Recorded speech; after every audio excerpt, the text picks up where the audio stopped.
बैनी माधव सिंह गौरीपुर गांव के जमींदार और नंबरदार थे।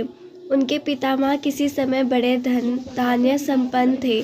गांव का पक्का तालाब और मंदिर, जिनकी अब मरम्मत भी मुश्किल थी, उन्हीं के कीर्ति संतब में थे। कहते हैं इस दरवाजे पर हाथी झूमता था।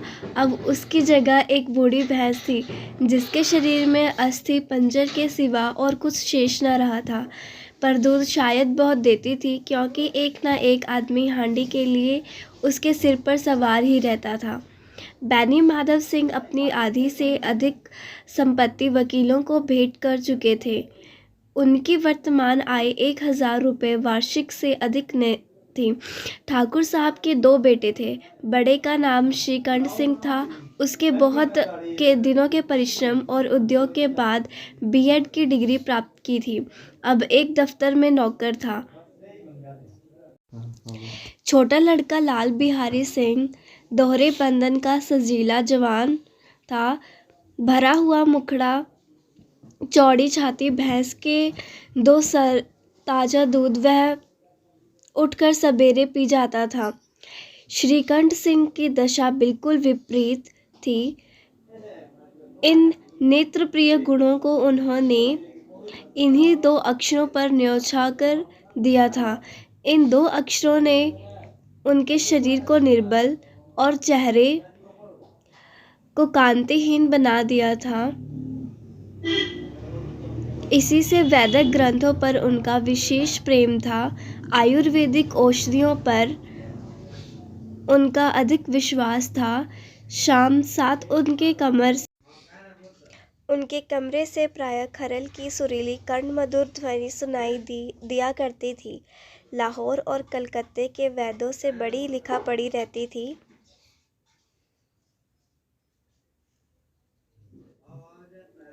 श्रीकंठ इस अंग्रेजी डिग्री के अधिपति होने पर भी अंग्रेजी सामाजिक प्रथाओं के विशेष प्रेमी नहीं थे, बल्कि वह बहुधा बड़े जोर से उसकी निंदा और तिरस्कार किया करते थे। इसी से गांव में उनका बड़ा सम्मान था। दशहरे वे दिनों में वह बड़े उत्साह से रामलीला होते थे और स्वयं किसी न किसी पात्र का पाठ लेते थे। गौरीपुर में रामलीला के वही जन्मदाता थे। हिंदू सभ्यता का गुणगान उनकी धार्मिकता का प्रधान अंग था। सम्मिलित कुटुंब के तो वह एकमात्र उपासक थे। आजकल स्त्रियों को कुटुंब मिलजुल कर रहने की और होती है, उसे वह जाति और देश दोनों के लिए हानिकारक समझते थे। यही कारण था कि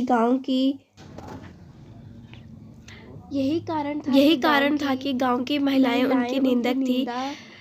कोई तो उन्हें अपना शत्रु समझने और संकोच न करती थी। स्वयं उनकी पत्नी को ही इस विषय में उनसे विरोध था। यह इसलिए नहीं कि उसे अपने सास ससुर, देवर या जेठ आदि घृणा थी, बल्कि उसका विचार था कि यदि बहुत कुछ सहने और तरह देने पर भी परिवार के साथ निर्वाह न हो सके, तो आए दिन की कला से जीवन से नष्ट करने की अपेक्षा यही उत्तम है कि अपनी खिचड़ी अलग पकाई जाए। ये तो पहले भी बोल चुकी थी रे। आनंदी एक बड़े उच्च कुल की लड़की थी। उसके बाप एक छोटी सी रियासत के तालुकदार थे। विशाल भवन, एक हाथी, 3 कुत्ते, बाज, पहरी शक्रे, झाड़ू, फानुस, आनरे मजिस्ट्रेट और ऋण, जो एक प्रतिष्ठित तालुकदार के भाग्य पदार्थ हैं, सभी यहाँ विद्यमान थे। नाम था भूप सिंह। बड़े उदारचित्त और प्रतिभाशाली पुरुष थे, पर दुर्भाग्य से लड़का एक भी न था। 7 लड़कियां हुईं और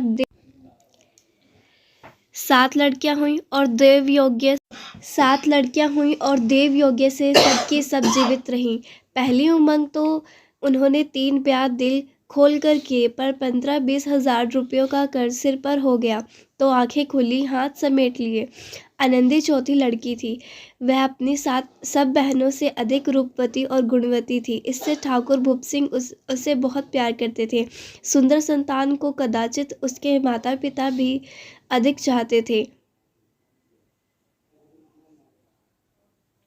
ठाकुर साहब बड़े धर्म संकट में थे कि इसका विवाह कहाँ करें। ना तो ये चाहते थे कि ऋण का बोझ बढ़े और ना यही स्वीकार था कि उसे अपनी को भाग्यहीन समझना पड़े। एक दिन श्रीकंठ उनके पास किसी चंदे का रुपया मांगने आए। शायद नागरिक प्रचार का चंदा था।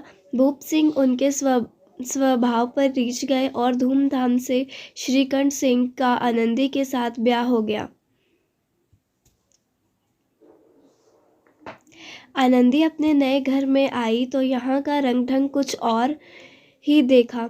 जिस टीम टाम की उसे बचपन से ही आदत पड़ी हुई थी वह यहाँ नाम मात्र को भी ना थी। हाथी घोड़ों का तो कहना ही क्या, कोई सजी हुई सुंदर बहली तक ना थी। रेशमी स्लीपर साथ लाई थी पर यहाँ बाग कहाँ, मकान में खिड़कियाँ तक ना थी, ना जमीन पर फर्श, ना दीवार पर तस्वीरें। यह एक सीधा सादा देहाती गृहस्थी का मकान था। किंतु आनंदी ने थोड़े ही दिनों में पूरे को इस नई अवस्था के ऐसे अनुकूल बना लिया था मानो उसने विलास के सामान कभी देखे ही ना थे।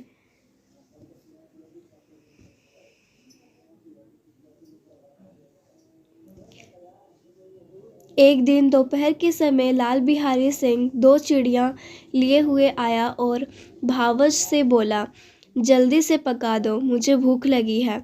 आनंदी भोजन बनाकर उसकी राह देख रही थी। अब वह नया व्यंजन बनाने बैठी। हांडी में देखा तो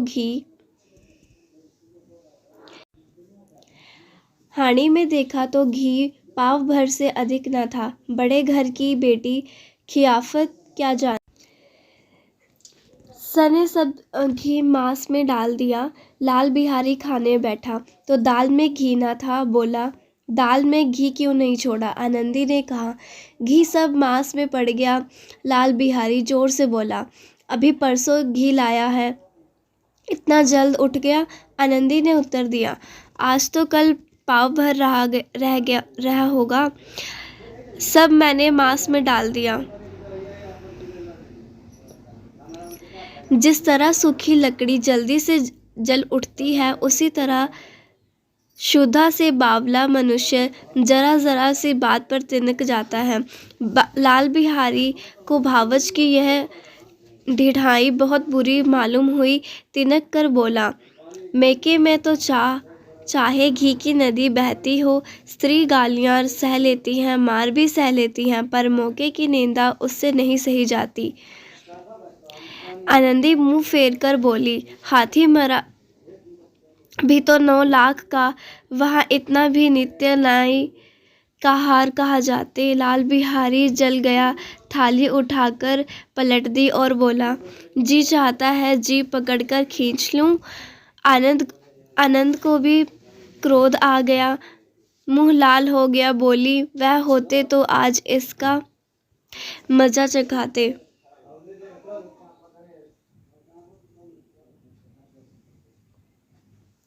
आनंदी ने हाथ से खड़ाऊ रोकी, सिर बच गया, पर उंगली में बड़ी चोट आई। क्रोध के मारे हवा से हिलते पत्ते की भांति कांपती हुई अपने कमरे में आ गई और खड़ी हो गई। स्त्री का बल और साहस, मान और मर्यादा पति तक है,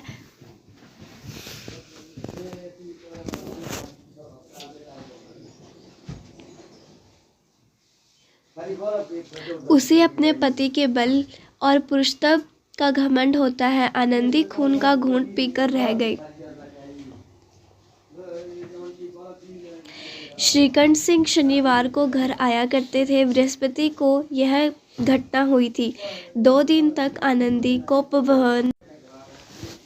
ना कुछ खाया ना पिया। उनकी बाट देखती रही। अंत में शनिवार को यह नियमानुकूल संध्या समय घर आए और बाहर बैठकर कुछ इधर उधर की बातें, कुछ देश काल संबंधी समाचार तथा कुछ नए मुकदमों आदि की चर्चा करने। यह वार्तालाप 10 बजे रात तक होता रहा। गांव के वृद्ध पुरुषों को इन बातों से ऐसा आनंद मिलता था कि खाने पीने की भी सुधि न रहती थी। श्रीकंठ को पेट छुड़ाना मुश्किल हो जाता था। ये 2-3 घंटे आनंदी ने बड़े कष्ट से काटे। किसी तरह भोजन का समय आया, पंचायत उठी, एकांत हुआ तो लाल बिहारी ने कहा, भैया आप ज़रा भाभी को समझा दीजिएगा कि मुंह संभाल कर बातचीत किया करें, नहीं तो एक दिन अनर्थ हो जाएगा। बेनी माधव सिंह ने बेटे की ओर साक्षी दी। हाँ, बहू बेटियों का यह स्वभाव अच्छा नहीं कि मर्दों के मुंह लगे। लाल बिहारी, वह बड़े घर की बेटी है तो हम भी कोई कुकर्मी कहार के नहीं है? श्रीकंठ ने चिंतित स्वर से पूछा।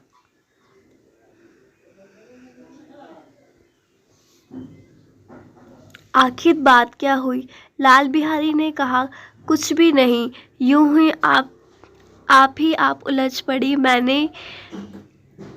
मैके के सामने लोगों को कुछ समझते ही ना। श्रीकंठ खा पी कर आनंदी के पास गए। वह भरी बैठी थी। यह हजरत भी कुछ तीखे थे। आनंदी ने पूछा, चित्त से प्रसन्न?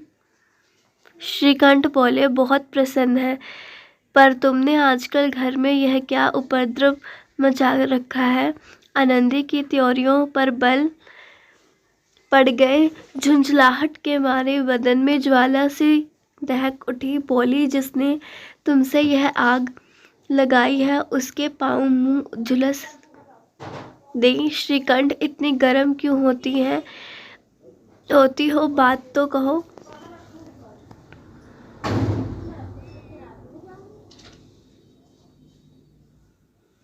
आनंदी, क्या कहूँ, ये मेरे भाग्य का फेर है। नहीं तो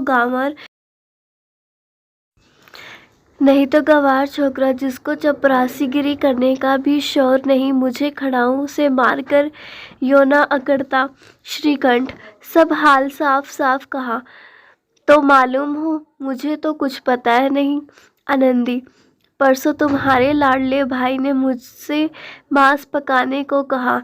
घी हांडी में पाव भर से अधिक न था। वह सब मैंने मांस में डाल दिया। जब खाने बैठा तो कहने लगा, दाल में घी क्यों नहीं है? बस इसी पर मेरे मैके को बुरा भला कहने लगा। मुझसे रहा न गया। मैंने कहा कि वहाँ इतना घी तो नहीं पड़ता था। बस इतनी सी बात पर इस अन्यायी ने मुझ पर खड़ाऊ फेंक मारी। यदि हाथ से ना रोक लूं तो सिर फट जाए। उसी से पूछो, मैंने जो कुछ कहा है वह सच है या झूठ?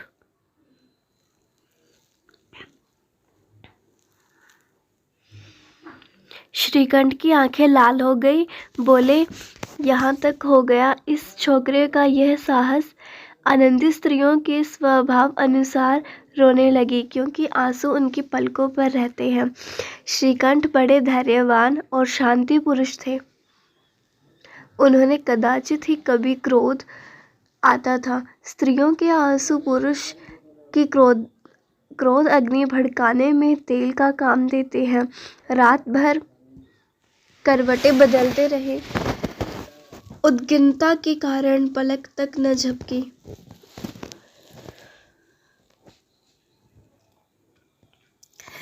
प्रातःकाल अपने बाप के पास जाकर बोले, दादा, अब इस घर में मेरा निभाना होगा।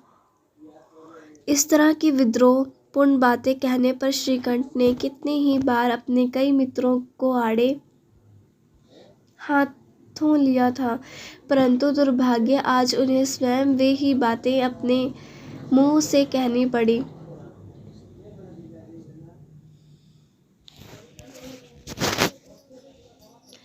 दूसरों को उपदेश देने में भी कितना सहज है।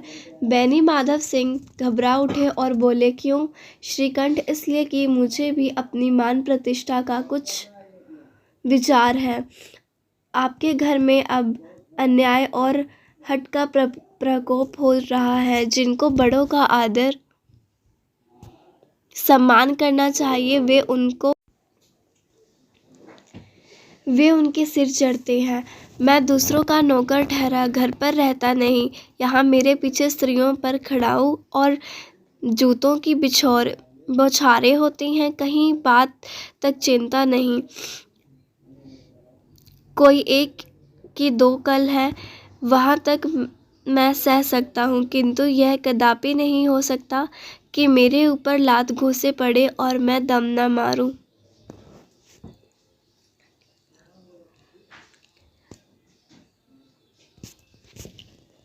श्रीकंठ, इतना मैं जानता हूँ, आपके आशीर्वाद से ऐसा मूर्ख नहीं हूँ।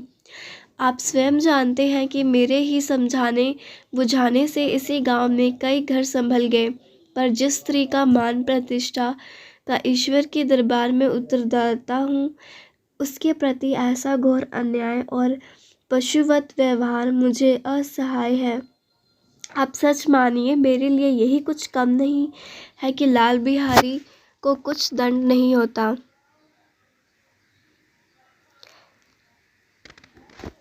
अब बेनी माधव सिंह जी गरमाए, ऐसी बातें और न सुन सके। बोले, लाल बिहारी तुम्हारा भाई है, उससे जब कभी भूल चूक हो उसके कान पकड़ो। लेकिन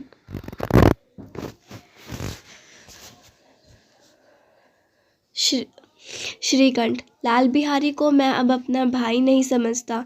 बेनी माधव सिंह, स्त्री के पीछे श्रीकंठ जी नहीं, उसकी क्रूरता और अविवेक के कारण। दोनों कुछ देर चुप रहे। ठाकुर साहब लड़के का क्रोध शांत करना चाहते थे, लेकिन यह नहीं स्वीकार करना चाहते थे कि लाल बिहारी ने कोई अनुचित काम किया है। इसी बीच में गांव के और कई सज्जन हुक्के चिलम के बहाने वहां आ बैठे। कई स्त्रियों ने जब यह सुना कि श्रीकंठ पत्नी के पीछे पिता से लड़ने के लिए तैयार है, तो उन्हें बड़ा हर्ष हुआ। दोनों पक्षों की मधुर वाणियां सुनने के लिए उनकी आत्माएं तिलमिलाने लगी। गांव में कुछ ऐसे कुटिल मनुष्य भी थे जो इस कुल की नीतिपूर्ण गति पर मन ही मन जलते थे। वे कहा करते थे, श्रीकंठ अपने बाप से दबता है।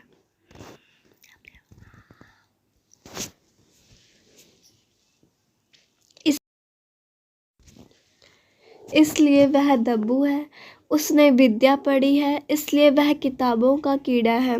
बेनी माधव सिंह उसकी सलाह के बिना कोई काम नहीं करते थे। यह उनकी मूर्खता है। इन महानुभावों की शुभकामनाएं आज पूरी होती दिखाई दी। कोई हुक्का पीने के बहाने और कोई लगान की रसीद दिखाने आकर बैठ गया। बेनी माधव सिंह पुराने आदमी थे, इन भावों की तरह ताड़ गए।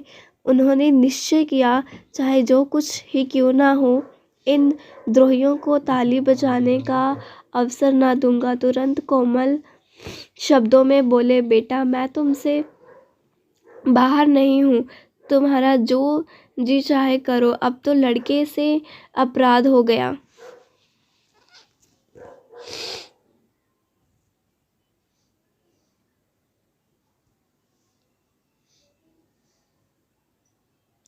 इलाहाबाद का अनुभव रहित झलाया हुआ ग्रेजुएट इस बात को न समझ सका। उसे डेबिटिंग क्लब में अपनी बात पर अड़ने की आदत थी। इन हथकंडों की उसे क्या खबर। बाप ने जिस मतलब से बात पलटी थी, वह उसकी समझ में न आया।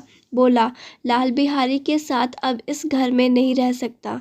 बेनी माधव, बेटा बुद्धिमान लोग मूर्खों की बात पर ध्यान नहीं देते।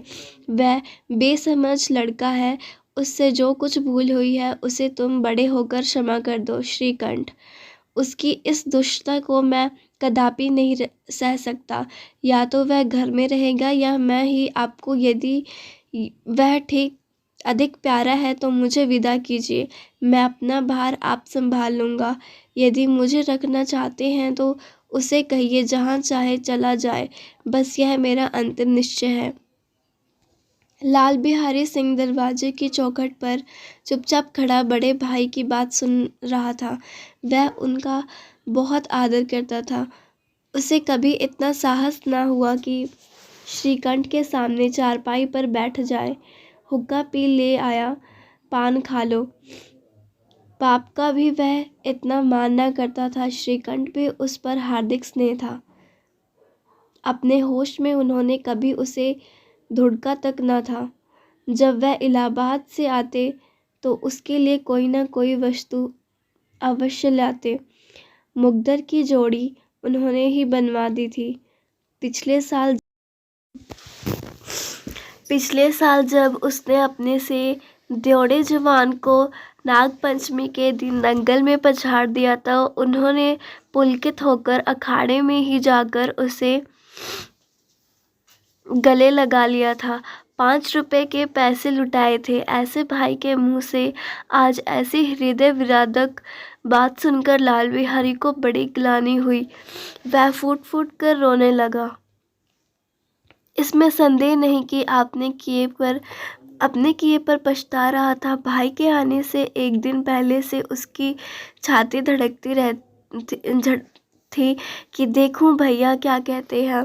मैं उनके सम्मुख कैसे जाऊंगा, उनसे कैसे बोलूंगा, मेरी आंखें उनके सामने कैसे उठेगी। उसने समझा था कि भैया मुझे बुलाकर समझा देंगे। इस आशा के विपरीत आज उसने उन्हें निर्दयता की मूर्ति बने हुए पाया।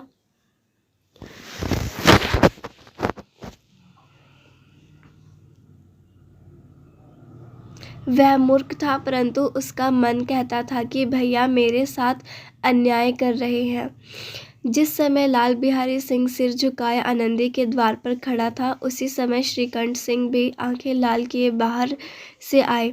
भाई को खड़ा देखा तो घृणा से आंखें फेर ली और कतरा कर निकल गए, मानो उसकी परछाई से दूर भागते हो। आनंदी ने लाल बिहारी की शिकायत तो की थी, लेकिन अब मन में पछता रही थी। वह स्वभाव से ही दयावती थी। उसे इसका तनिक भी ध्यान न था कि बात इतनी बढ़ जाएगी। वह मन में अपने पति पर झुंझला रही थी कि यह इतने गर्म क्यों होते हैं। उन पर यह भय भी लगा हुआ था कि कहीं मुझसे इलाहाबाद चलने को कहे तो कैसे क्या करूँगी। इस बीच में जब उसने लाल बिहारी को दरवाजे पर खड़े यह कहते सुना कि अब मैं जाता हूँ, मुझसे जो कुछ अपराध हुआ क्षमा करना, तो उसका रहा सहा क्रोध भी पानी हो गया। वह रोने लगी। मन का मैल धोने के लिए नयन जल से उपयुक्त और कोई वस्तु नहीं है। श्रीकंठ को देखकर आनंदी ने कहा, लाला बाहर खड़े बहुत रो रहे हैं। श्रीकंठ, तो मैं क्या करूं? आनंदी, भीतर बुला लो, मेरी जीभ में आग लगे। मैंने कहाँ से यह झगड़ा उठाया? श्रीकंठ, मैं न बुलाऊंगा। आनंदी, पछताओगे। उन्होंने ऐसा ना हो कहीं जल्दी। श्रीकंठ न उठे। इतने में लाल बिहारी ने फिर कहा, भाभी भैया से मेरा प्रणाम कह दो। वह मेरा मुंह नहीं देखना चाहते, इसलिए मैं भी अपना मुंह उन्हें न दिखाऊंगा। लाल बिहारी इतना कहकर लौट पड़ा और शीघ्रता से दरवाजे की ओर बढ़ा। अंत में आनंदी कमरे से निकली और उसका हाथ पकड़ लिया। लाल बिहारी ने पीछे फिर कर देखा और आंखों में आंसू भरे बोला, मुझे जाने दो। आनंदी, कहाँ जाते हो? लाल बिहारी, जहाँ कोई मेरा मुंह ना देखे। आनंदी, मैं न जाने दूंगी। लाल बिहारी, मैं तुम लोगों के साथ रहने योग्य नहीं हूँ। आनंदी, तुम्हें मेरी सौगंध, अब एक पग भी आगे न बढ़ाना। लाल बिहारी, जब तक मुझे यह न मालूम हो जाए कि भैया का मन मेरी तरफ से साफ हो गया तब तक मैं इस घर में कदापि न रहूँगा। आनंदी, मैं ईश्वर को साक्षी दे कर कहती हूँ कि तुम्हारी ओर से मेरे मन में तनिक भी मैल नहीं है। अब श्रीकंठ का हृदय भी पिघला। उन्होंने बाहर आकर लाल बिहारी को गले लगा लिया। दोनों भाई खूब फूट फूट कर रोए। लाल बिहारी ने सिसकते हुए कहा, भैया अब कभी मत कहना कि तुम्हारा मुंह ना देखूंगा। इसके सिवा आप जो दंड देंगे मैं सहर्ष स्वीकार करूंगा।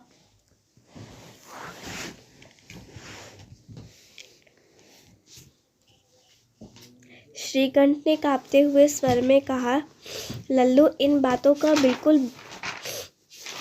भूल जाओ। ईश्वर चाहेगा तो फिर ऐसा अवसर ना आएगा।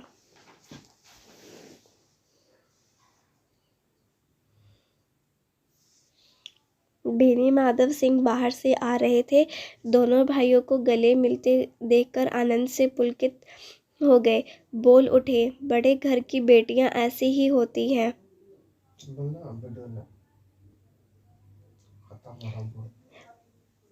दोस्तों, अगर आपको यह वीडियो पसंद आए तो इस वीडियो को लाइक व सब्सक्राइब ज़रूर करें। मुंशी प्रेमचंद की कहानी अच्छी लगी। ऐसी ही होती हैं, बिगड़ता हुआ काम बना लेती हैं। गांव में जिसने यह वृत्तांत सुना उसी ने इन शब्दों में आनंदी की उदारता को सराहा। बड़े घर की बेटियां ऐसी ही होती हैं। मुंशी प्रेमचंद की कहानियां आपको अच्छी लगती हैं तो इस वीडियो को लाइक व सब्सक्राइब ज़रूर करें। ऐसी कहानियां आपको अगली वीडियो में और भी मिलती रहेंगी। धन्यवाद।